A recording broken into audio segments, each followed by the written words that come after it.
Assalamualaikum dan salam sejahtera. Baik, kita teruskan dengan PDPR kita pada hari ini. Okey, kita dah sampai kepada penyelesaian soalan. Okey, ini adalah soalan yang saya sediakan untuk awak berdasarkan soalan sebenar kertas 2 SPM. Baik, kita tengok macam mana kita nak selesaikan. Okey, hari ini saya akan bagi dua soalan. Okey, jadi awak salin dalam buku latihan awak soalan dan langkah penyelesaian, ataupun awak boleh print soft copy yang saya bagi kepada awak dan awak boleh selesaikan dalam kertas. Baik, kita tengok kepada soalan satu.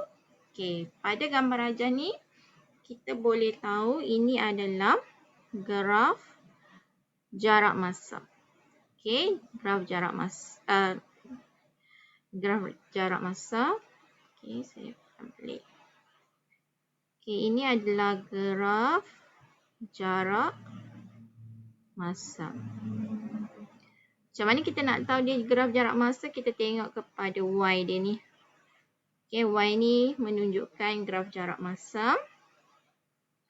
Jadi kita tengok yang pertama soalan 1A, tempoh masa. Okey, awak highlightkan tempoh masa dalam minit. Okey. Puan Hariza berhenti di Taska Ceria. Okey, dalam graf jarak masa, keadaan mendatar ini adalah tempoh berhenti. Okey, tempoh berhenti. Jadi, dia nak dalam minit, kita tengok dulu pada masa memang dalam minit dah. Jadi, kita tak ada perubahan. Jadi, kita tengok tempoh masa. Saya selesaikan di bahagian sebelah ni. Okey, jadi tempoh masa yang diambil, kita ambil 18 tolak dengan 10. 18 tolak 10. Jadi 8 minit. Okey. Jadi 8 minit yang diguna untuk yang dalam tempoh masa itulah Puan Hariza berhenti di Taska Ceria. Okey, soalan 1B pula. Dia suruh awak hitung laju purata. Okey, purata laju dalam kilometer per jam. Okey, yang ni masa ni kita kena ubah. Jadikan dia jam. Okey, kilometer tak ada masalah. Dia memang dalam kilometer. Okey, perjalanan Puan Hariza dari rumah ke sekolah. Okey, jadi kita kena tahu. Pertama adalah formula purata laju. Okey, purata laju, formula dia jumlah jarak bahagi jumlah masa. Jadi kita tengok jumlah jarak dia adalah 13 km. Okey, ini memang dalam kilometer dah. Okey. Jadi dia nak dalam jam. Okey, jumlah masa dia adalah 30 minit. Okey, dalam 30 minit ni kita kena ubahlah jam kepada minit. Kita tahu dia darab 60. Kalau minit kepada jam kita bahagilah 60. Jadi kat sini kita bahagi 60. Dia akan dapat jam. Jadi awak kira pakai kalkulator.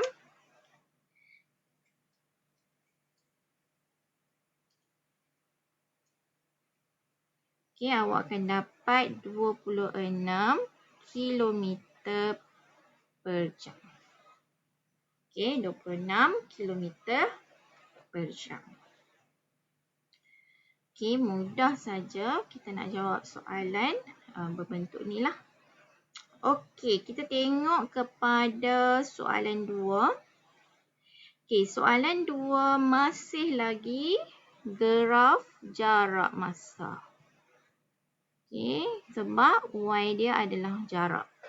Jadi masih lagi graf jarak masa.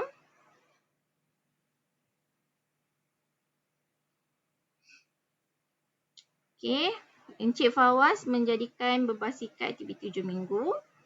Okey, berbasikal dari rumah ke pekan. Beliau berehat. Okey, berehat sebelum kembali semula ke rumah. Okey, ini adalah perjalanan daripada rumah ke pekan.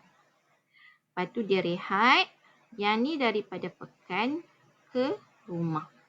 Okey, kalau kata laju, dia adalah kalau graf laju, bila menaik ini laju meningkat ataupun pecutan.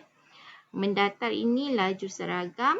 Kalau turun ni adalah pecutan. Tapi jarak masa, kalau kata naik ini adalah perjalanan pergi ke suatu destinasi. Dan bila turun ini adalah perjalanan balik. Okey, yang ni kita tengok hitung laju dalam kilometer per jam. Okey, yang pertama kita tengok jarak dia. Kilometer sama. Okey, minit dia kita kena tukar kepada jam.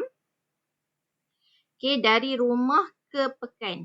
Maksudnya dari sini kita kena tengok dari sinilah. Okey, kita hitung saja laju dia dekat situ. Okey, yang pertama laju, kita keluarkan formula laju. Okey, awak kena ingat segitiga ni. Okey, atas jarak, laju masa. Okey, jangan lupa makan. Okey, kita nak cari L, maksudnya jarak bahagi masa. Jadi jarak dia 10 kilometer bahagi dengan masa dia 15. Okey, kita nak dalam jam, jadi kita bahagi 60 lah. Okey, jadi awak kira.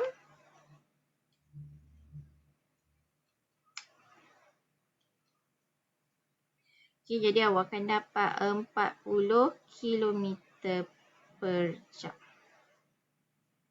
Okey. Baik, kita nak cari pula soalan B. Huraikan pergerakan Encik Fawaz dari pekan ke rumahnya. Okey, dari pekan ke rumahnya. Okey, awak boleh bagi tahu dalam bentuk laju lah. Okey, kalau awak boleh huraikan dalam bentuk laju. Okey, jadi kita huraikan, kita katalah pergerakan dari pekan ke rumah mengambil masa berapa minit.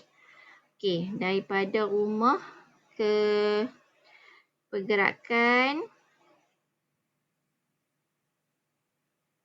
dari pekan ke rumah mengambil masa berapa minit. Okey, kita tengok minit dia dekat sini lah, tempoh masa dia. Okey, jadi 50 tolak 25. Okey, 50 tolak 25, awak akan dapat 25 minit. Okey, jadi mengambil masa 25 minit. Okey, dengan laju purata, dengan laju. Okey, laju awak cari balik laju dia. Okey, laju dia samalah macam tadi, jarak bahagi masa. Jarak berubah tak? Pekan ke rumah. Tak berubah. Dia tetap 10, cuma masa saja berubah.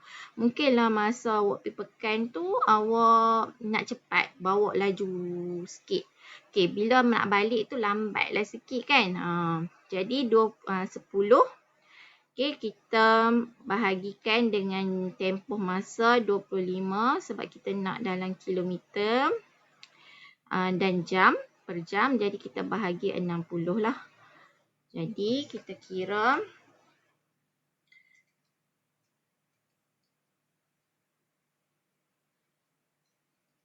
jadi kita dapat 24 kilometer per jam. Okay, dengan laju 24 km per jam. Okay. Jadi ini adalah bentuk macam mana kita nak huraikan perjalanan dia. Okey. Ini saya untuk hari ini saya hanya pilih 2 soalan saja daripada graf jarak masa dan awak boleh salin atau print modul ni dalam ataupun awak salinlah dalam buku latihan penyelesaian dia dan cara kita nak jawab dia lah. Okey, saya harap video ni dapat membantu awak dalam menjawab soalan pergerakan ni lah. Okey, untuk dalam bab ni lah. Okey, itu sahaja untuk hari ini. Sekian, terima kasih.